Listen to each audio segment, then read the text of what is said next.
Delivery technology continues to amp up, and we're going to really dive into it today because one of the areas of delivery, listen, I've been a big follower of autonomous, and I always thought that maybe autonomous vehicles would be the golden child for delivery. I might be wrong on that. It might be drones. Today, we're going to drop into that. My name is Paul Barron. This is TechPath. Listen, here we go. We're going to get into a company by the name of TeleGrid, also Drone Express. You might know them. With me and joining me today is the Chief Technical Officer over at TeleGrid and Drone Express. Great to have you, Beth Flippo. Thank you. Happy to be here. Beth, let's get into a little bit about TeleGrid. You kind of gave me a little bit pre-show, but I want to kind of hear the backstory of TeleGrid and how you guys evolved into essentially a drone delivery company. So yeah, TeleGrid was founded in 1984. We're almost 40 years old. It was founded by my parents as a defense contractor. Our primary products that we developed were secure communications equipment for the military.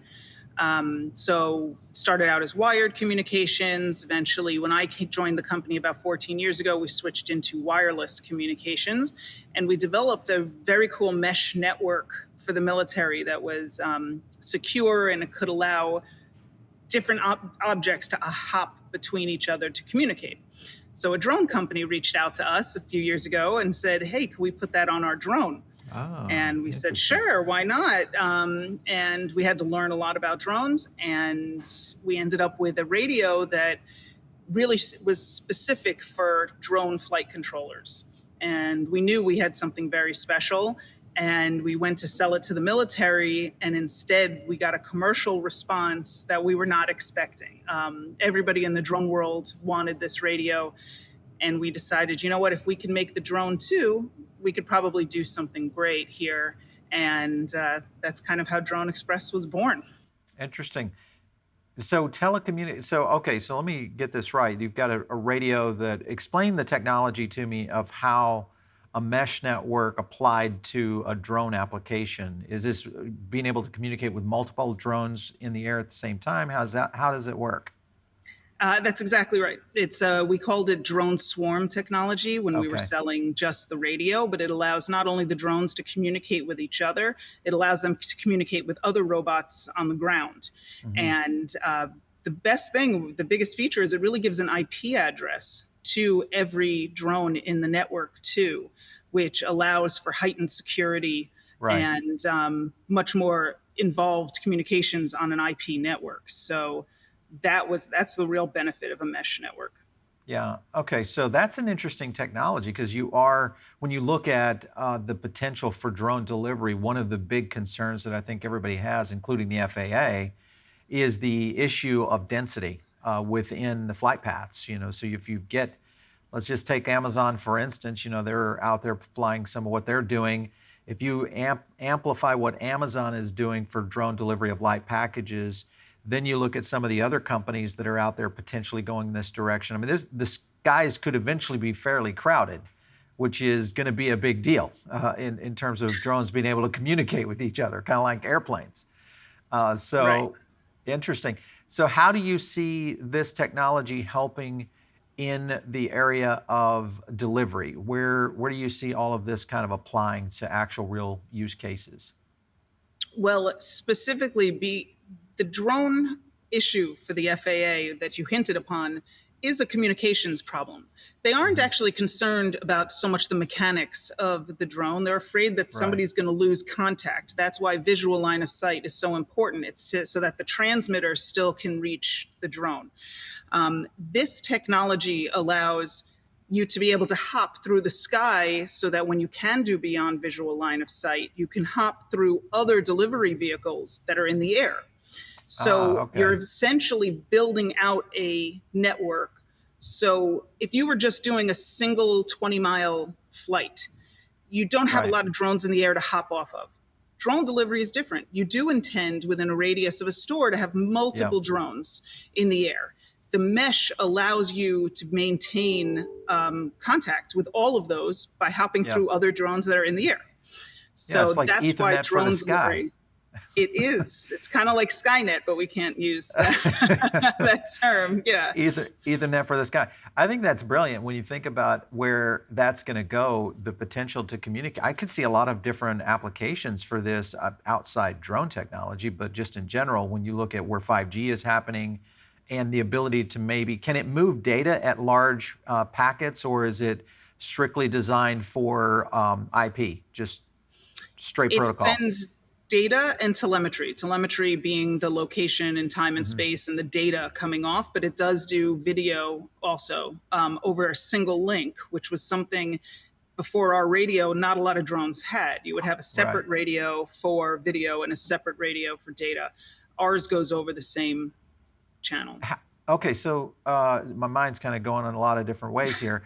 Um, okay, so I'm just thinking of different applications that could be utilized here. But one of the things when you look at the scenario of delivery, one of the biggest concerns is security of the package, all those kind of things when you get a drone in the air versus someone that's got a driver in a car or a vehicle like an Amazon delivery or a Kroger delivery. And I want to jump into kind of where you guys are going with Kroger, but I'm just thinking with the ability of going with telemetry data, will you be able to transfer at scale large amounts of video? Let's just say that the drone wants to take a short video snippet of the delivery when it occurred so that you've got a record of security, that the package arrived, those kind of things. Is it capable of doing that? Yes, Okay. absolutely. And we provide real-time tracking to the customers, so they Right. see the drone inbound to them, and they will Oh, get a wow. picture of the package on the ground, That just like is you do from your fascinating. front door. Yeah, yeah. Yes, we are a courier. We have always acted as a courier service, so we provide the same bells and whistles that you get right now. All right, so let's look at all the applications. Food delivery, probably one of the most prominent because of its weight. A little bit lighter weight. It's definitely not for, in most cases, for heavy packaging. What is your drone? What's its capacity? I mean, we talked to the Flytrex guys. They were telling us between 5 and 6.5 pounds. That's, Yep. typical lightweight package, definitely a food order and some Amazon packages. Is that where the market lies for you guys? Yeah, we're also trying to stick within the 5 to 6. We could probably do more, but we're not trying to stress the drone at this Hmm. point. We're trying to create the need for these kinds of deliveries, for the one offs and the things that we just run to the store to get one of every day. There's no service right now to do that Right, for us. right. So if my kid gets a fever and that's when I notice I'm out of children's Tylenol, I have to take a sick child to CVS. This is Nobody something likes to do that. nobody likes to do, and that is so. This is what we're hoping for, because a lot of us get those packages from Amazon. They're all Oh, lightweight. all the They're time. all Yeah. individual items, and with drones, you don't have any of the guilt. You don't have, any of the tipping with fast food, and it's a much better, quicker way to get your deliveries. Yeah. Okay. So, use case wise, definitely a potential here for food delivery. In looking at kind of the scenario of cost, because we've been analyzing here on TechPath and within our own network, we do a lot of study on autonomy, EVs, electric vehicles, and kind of how that's going to play into the marketplace. It appears to me, after interviewing several CEOs on drone technology, that drones actually might be a little bit ahead of where we are on autonomous vehicles, in the sense that we could utilize these for these utilitarian needs. What are you guys doing in terms of autonomy? Are these all pilot controlled, or are they going into a flight path robotic and just like an algorithm that sends them out based on a geocode that you're just delivering to a specific space? How does your system work?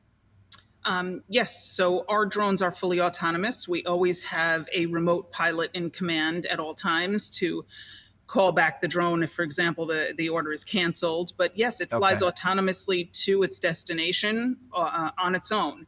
And the FAA is actually a big proponent of the autonomous software. It's actually Right. safer to fly autonomously than it is to fly, as we call, on the sticks with a Hmm. remote control. So on the ground, autonomous has many more obstacles. to overcome. You have cars, Exactly. you have people, you have sticks in the road, you have all these things that you have to really develop much more advanced autonomous controls.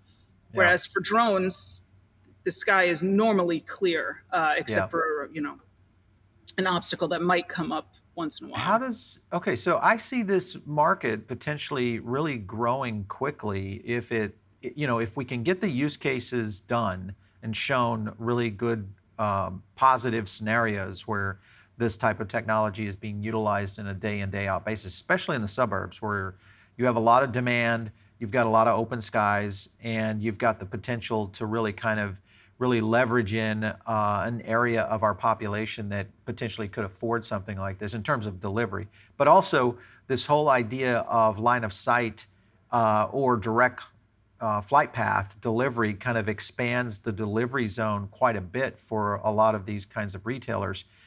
How far out can one of your drones make it for a delivery and do a full return? So we never like to mention distance. We've been working very closely with the FAA, and visual line of sight is the same thing in RF. It Mhm. changes. If it's very foggy, the distance can Right. be considerably less. So we don't actually like to, use that as a gauge.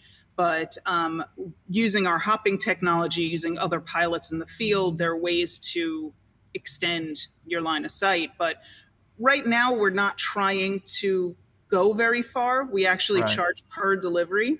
We want to do more deliveries closer to the store, and that's why we chose Kroger, because Mhm. they have the most population right around their stores. Yeah, So you density. can make a lot of deliveries really close to any store of theirs. So Walmart has more stores, but they're not as in population dense environments Right. as the Kroger stores are. They're usually on a side of a highway or in a very Yeah. industrial area. So that's why we chose that layout, and so that we don't have to go very far. We don't have to Yeah. push the technology. Let's be the first out there just to do deliveries right around the corner, and start from there. Yeah, I like that. That's a good approach, and I think it's going to be a big market or portion of the market when you look at the companies like a Kroger or a Publix or those like that. Even to a certain extent, some of the other traditional grocery elements. Do you see this moving into where you could really start helping the restaurant community or the food service purveyors out there especially in these suburbs where there's usually a fairly good density and they're usually within these strip malls that are very near bedroom communities. Do you see that as a potential target for you guys? We see it as a potential target for drone delivery, not necessarily for us. We have very focused on groceries and Grocery. retail goods, because Kroger doesn't just sell groceries. The Kroger Hmm. marketplace sells everything. Everything we buy online right now is usually a mile away. We're just waiting 2 days to get it. So that's our focus, because there's already infrastructure in place for fast food items. What we're trying to do is create the new need of getting one off things delivered right to you anytime, anywhere, Yeah. and making that the new marketplace. Yeah. So that's what drones really do that's different than trucks, is that you do one delivery at a time. So it breaks the link between the person and the house. Yeah. You don't have to do routing software. So drones are going to deliver to you whether you're in a park, whether you're at your friend's house, whether you're at your office. If you have a headache and you order Tylenol, why shouldn't it come to your office? Why wait till you get home? That, I think, is really going to change people's mindsets about Hmm. how deliveries should be performed. So that's what we're really eager to learn. Yeah. Let's talk about the costs that are going to roll out to the consumer side of things. Is let's just go into the Kroger deal with what you guys are doing. Explain the partnership. How does it work? How many units are you deployed in? How fast do you think you're going to be able to expand? So we've been working with Kroger for a very long time. Kroger has actually even been participating on our FAA calls. Hmm. And we are starting out with 2 stores, one in California, and this first one we're doing in Centerville, which is right outside of Dayton. And those are going to be the first pilot locations for friends and family. And then we plan to open it up to the general population and roll out as quickly as we can. Yeah. How does the cost translate to the consumer? Is this going to be a service fee typically that a Kroger would charge, or is Kroger going to, kind of assume those costs? So I can't really speak for Kroger and how they intend to charge their customer. We're not in between the customer and Kroger. You place your orders on Kroger's app, on their website. They just send us the delivery. So we charge them. I can't speak to how they intend to pass that along, or, Yeah. do something like Amazon does with a card. I'm not, I can't really speak for how they intend to pass that along to the consumer, but that's how we Good. operate. We are not in Okay, so between them. gotcha. So just a service to the retailer themselves. Any plans to expand beyond just Kroger? Are you looking at other partners, or how's the plan going there? Right now, Kroger is huge. They've been an incredible partner and are really eager to be the leader in this technology. So right now, we're focused on working with them and learning from them. But we do not have exclusivity. But we are hoping to roll this out and see where it goes. And the Kroger customers are really excited about it. Well, that was going to kind of be my next line of questions is when you look at the consumer acceptance and the feature set, how long before you see this really kind of ramping in terms of consumers saying, hey, this is the way I would normally want to do it, especially for the small items, something quick and easy. Have you seen any kind of data coming in on consumer acceptance for drone delivery? Well, just in the past year since COVID, public perception has just changed entirely. You used to hear a lot of people saying, I don't want it in my backyard. I'm going to shoot it out of the sky. You'd hear these crazy things.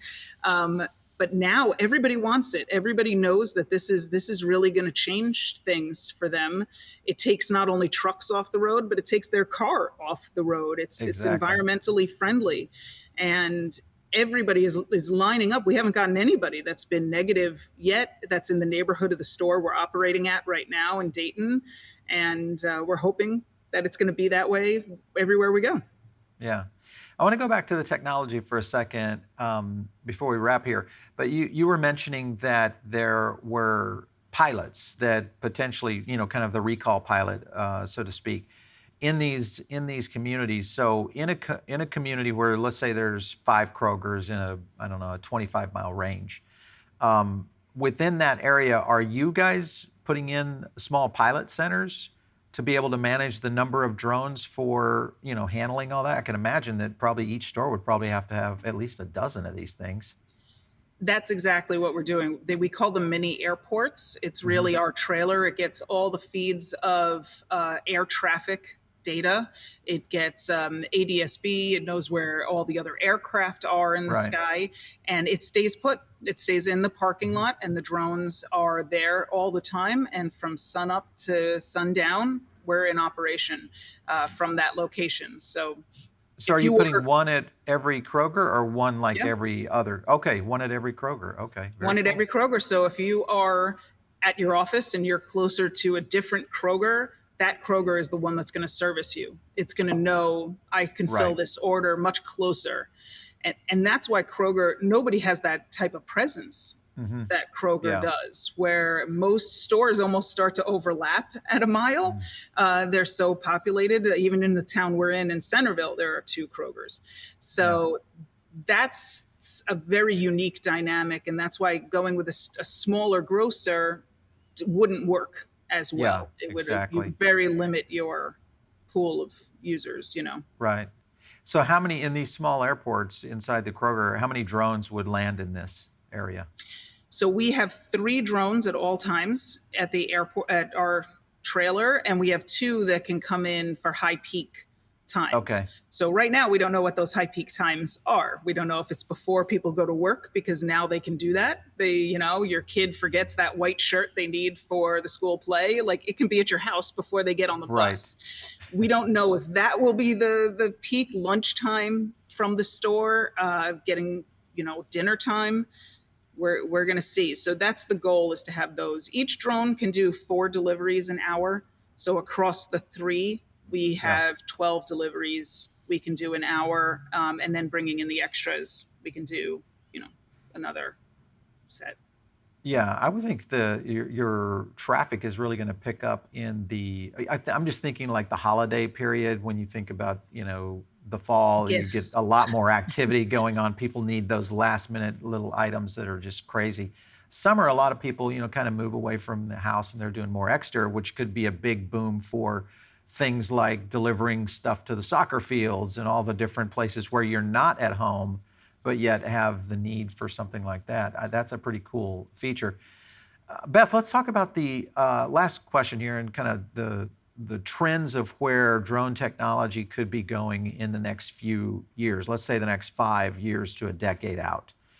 We see a lot of people who are talking about obviously package delivery, moving up to maybe larger package delivery where we wouldn't see as many autonomous vehicles or vehicles in general on the road doing this kind of work.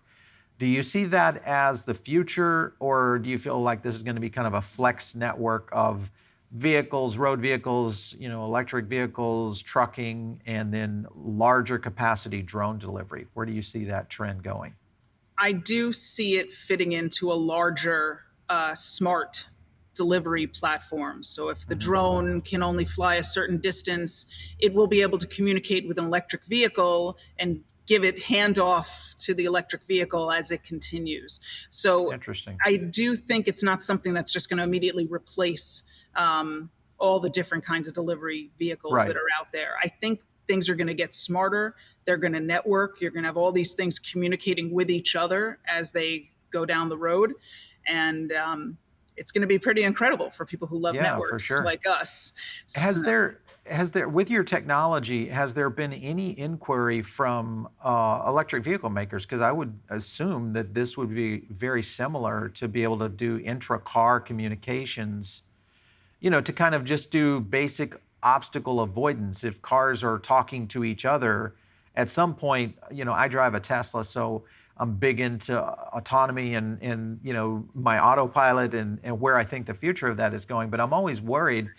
Let's say you have 50 electric vehicles on the road and they're all autonomous, and 5 years from now, being able to communicate with it to each car, and you might be talking to a Ford Mach-E or to a Rivian, pickup truck, Yep. and then a Tesla Model 3. Is there a baseline protocol that's being developed to potentially create mesh networks for autonomous vehicles? Well, it's not. It's really just the IP backbone. As long as you have an IP address, all things are going to be able to speak over TCP/IP. That's the point. We didn't want to create a proprietary network that people would have to get into.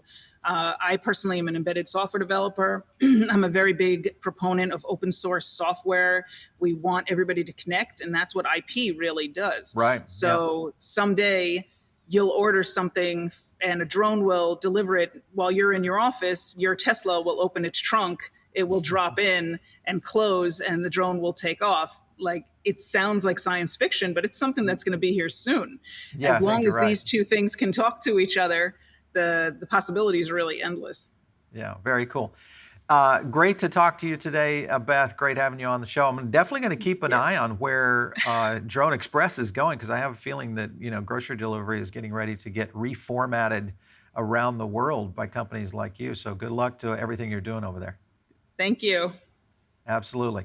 All right, you guys are tuned in, maybe over on the podcast. As you know, this is kind of the shtick that we do here on TechPath. We really dive into some of these cutting edge technologies that are really shifting the way society works. If you have an idea that you'd like us to cover, or maybe there's a company out there that you know of that you'd love to get their CEO or their chief technology officer or someone in the field that can explain what they're doing to our audience, just shoot us an email to producer@revernetworks.com, or you can always hit us up on Twitter. Mine is @PaulBaron, and also here on TechPath, the show is just @TechPathTV. And last but not least, make sure and check out some of our other content out there. We've got a ton of material coming at you in the cryptocurrency